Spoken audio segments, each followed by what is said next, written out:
Have you ever stopped to think about rules, any rules, and wondered if there's a deeper purpose to them? Beyond just telling us what we can and can't do? Well, today we're going to dive into an ancient ethical framework that's being used to tackle some of our most modern and complex problems, everything from AI ethics to sustainable finance. It's a pretty fascinating story, so let's get into it. Right, so think about it. Any system of laws or guidelines we have, are they just a big checklist to make sure we're all in compliance? Or are they actually trying to achieve something bigger for all of us, for society? This exact question is really at the heart of what we're talking about today. It's about shifting our focus from the what of the rules to the why they even exist in the first place. And that why question brings us right to the core concept of this whole explainer. See, within Islamic jurisprudence, the answer to that question is a really specific framework. It's one that's designed to guide every action toward the common good. And it's called Maqasid al Shariah. Now, if we strip away the jargon, it's essentially the ultimate purpose behind the rules. The big idea here is to make sure that everything, whether we're talking about law, finance, or just personal conduct, leads to genuine human well-being, which in Arabic is called maslaha. And just as important, it's about actively preventing harm. So how does it actually define that well-being? Well, it's built on these 5 core pillars or preservations that are seen as absolutely essential for any society to really flourish. These are the preservation of faith, of life, of our intellect, of lineage, family and community, and finally of wealth.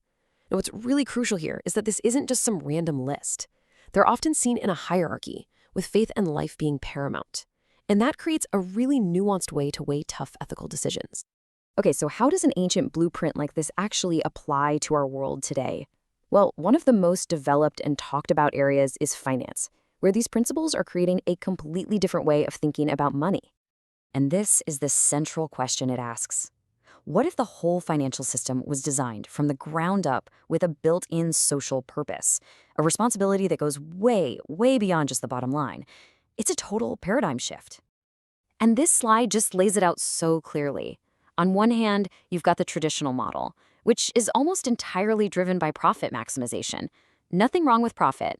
But on the other hand, you have this model that says, yes, profit is important, but it has to be achieved in a way that also promotes human well-being, that maslaha we talked about, and lines up with those 5 core preservations. Now, if you're sitting there thinking, hey, this sounds a lot like the big push for ethical investing, you are absolutely right. There is a huge, fascinating parallel with the principles of ESG investing, which, has become a massive force in global finance. But some would argue that this framework actually goes even deeper, offering a more integrated ethical foundation, not just a set of metrics to report on. And you can see just how direct that alignment is right here. Let's just take a look. For example, the preservation of life. That connects directly to the environmental and social pillars of ESG. We're talking clean air, clean water, community health. Or how about the preservation of wealth? Well, that maps almost perfectly onto ideas of good governance and sustainable economics. It really is an ancient framework speaking a very modern language. And this isn't just a cool theory, It's happening in the real world. Researchers are developing actual Maqasid-based performance indexes to measure how well banks are really serving society. It's the whole idea behind using fintech to reach people who are unbanked, or creating financial systems with fair risk sharing, and guiding how companies report their real social impact. And this is where it gets really, really interesting. Its application doesn't stop with finance, not even close. The very same core principles are being used as an ethical guide for a surprisingly huge range of modern challenges. Okay, take artificial intelligence. Scholars are using Maqasid to propose what they're calling an augmented IFTA model. Now, IFTA just refers to an Islamic legal opinion. So the idea is to use AI as this incredibly powerful tool to help human experts make ethical judgments. But, and this is the key, to never remove human accountability from the equation. The goal is to preserve our intellect by making sure technology serves our values and not the other way around. So we jump from AI to the world of social media. Believe it or not, researchers are actually developing ethical frameworks for influencers based on these principles, asking them to seriously weigh the social benefit of their content against the potential harm, all in service of protecting community well-being and intellect. And then you have the incredibly sensitive field of medical ethics. Here, the framework is being used to help navigate really complex decisions.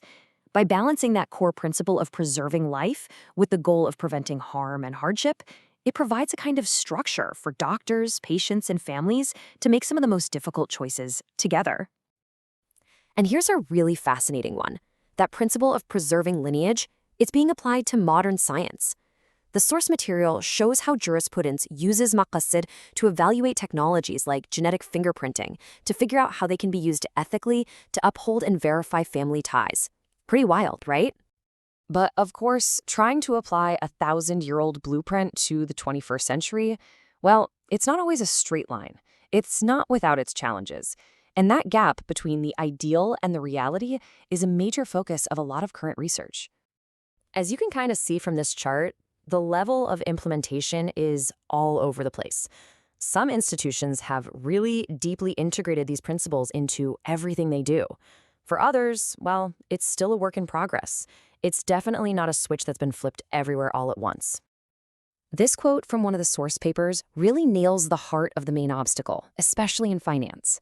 There's this constant tension, right, between the conventional, profit-first nature of the industry and the much broader social goals that the Maqasid framework is demanding. So here's the reality check. For one, studies show that adopting these principles doesn't always have a clear, immediate positive impact on a company's stock price or financial value. There are also real concerns about ethics washing, where the right language is used, but there's no real substance behind it. And ultimately, the biggest hurdle of all is just closing that gap between the powerful theory and what actually happens day to day. So what are the big takeaways here? What should we remember? First, Maqasid al Shariah is, at its core, an ethical framework that is all about human well-being. Second, it has these really clear functional parallels with modern ideas like ESG. Third, its applications are incredibly broad. We've seen everything from AI to clinical ethics. And finally, and this is important, its implementation is a complex, ongoing journey. It's not a finished project. Which leaves us with one last question to think about. In a world that is just desperately searching for ethical guardrails for new technologies, for more sustainable ways to run our economies, could the wisdom embedded in an ancient blueprint like this actually be one of the keys to building a better, more sustainable future for everyone?